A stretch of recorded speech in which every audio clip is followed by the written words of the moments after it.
Hi, I'm Ellen Munschauer. And I'm Tyler Casey, and we are reporting for Johnnie Bennie Campus News, csbsju's weekly news show, filling you in on what is going on around campus. First up tonight, we go to Haley Myron with sports.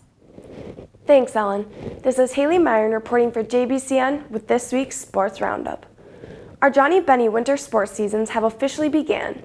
The Bennie hockey team started their season on a win streak, beating Northland College 7-4 on October 28th and again 7-1 on October 29th.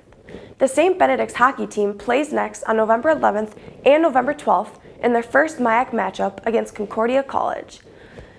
Johnnie hockey started their 2016-2017 season with a pair of 5-2 non-conference wins against Gustavus Adolphus on October 28th and St. Olaf on October 29th. The 2-0 start is St. John's first since the 2004-2005 hockey season. This past weekend, the Johnnie hockey team settled for a weekend split against Concordia. In their first conference game, they beat Concordia with a 5-2 win on November 4th. On November 5th, the Johnnies suffered their first loss, losing to Concordia 5-1. The Johnnies play this weekend on Friday, November 11th and Saturday, November 12th for another pair of non-conference games. Congrats on the start to a great season and good luck to our Johnnie and Bennie hockey players in their upcoming games. The St. Benedict cross-country team had 4 runners finish in the top 10 in the annual fall finale held at the SJU Prep School on November 4th. Sophomore Rachel Nelson finished 5th and was the first D3 athlete to cross the finish line. First year Allie Ruprecht finished 6th. Sophomore Allison McGraw finished 7th, and senior Emily Kielbasa finished 10th. CSB's top 7 runners compete at the NCAA Central Region meet Saturday, November 12th in Northfield, Minnesota. That's all for this week's Sports Roundup. I'm Haley Myron with Johnnie Bennie Campus News. Back to you, Ellen.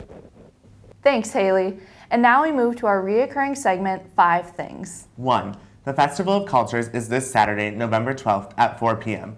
Free and open to the public, this event is an opportunity for CSB SJU students to showcase pieces of their culture through performances, food, and other various activities. 2. The deadline for the Outdoor University Photo Contest is tomorrow, November 8th. A panel of judges will choose the best in category for each age group.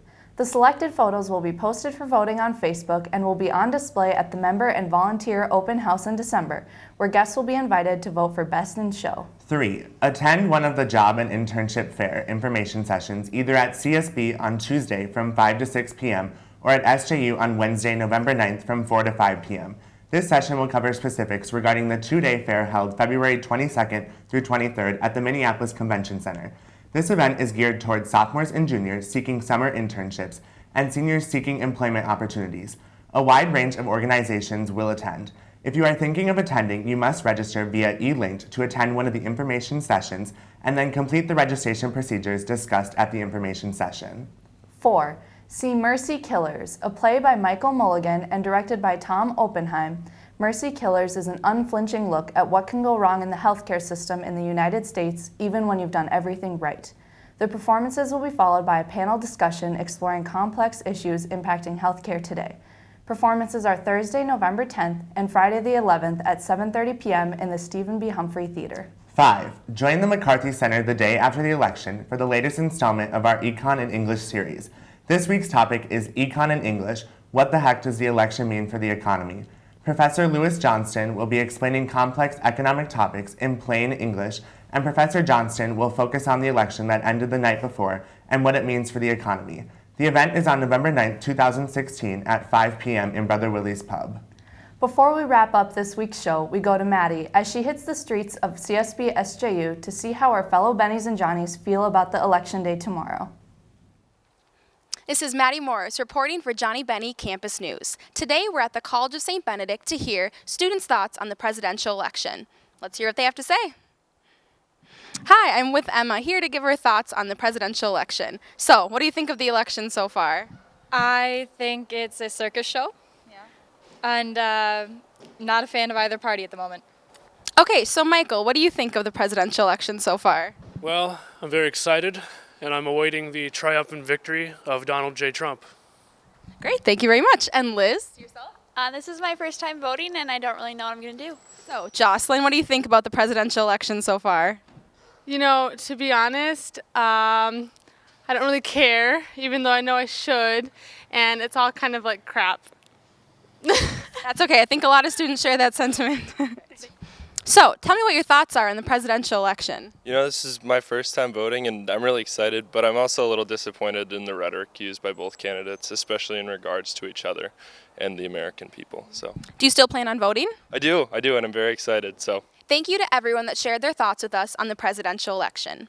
Students, if you plan on voting tomorrow, November 8th, remember that polls open at 7 a.m. and close at 8 p.m., but be sure to get there early to beat the rush. Johnnies, if you plan on voting on campus, you will be in the Great Hall. Bennies, who live west of College Ave, will be voting in Alum Hall. Bennies, who live east of College Ave, in the College Ave Apartments, Centennial Commons, and off campus, remember to vote at your respective polling places. You must bring your Minnesota driver's license and student ID when you vote. If you don't have a Minnesota driver's license, you should know your social security number. We hope you all get out and vote tomorrow. Back to you, Ellen and Tyler. Thanks, Maddie. And don't forget to go out and vote tomorrow. That wraps up this week's episode. I'm Tyler. And I'm Ellen. Reporting for Johnnie Bennie Campus News. Enjoy the rest of your week and make sure to tune in next time.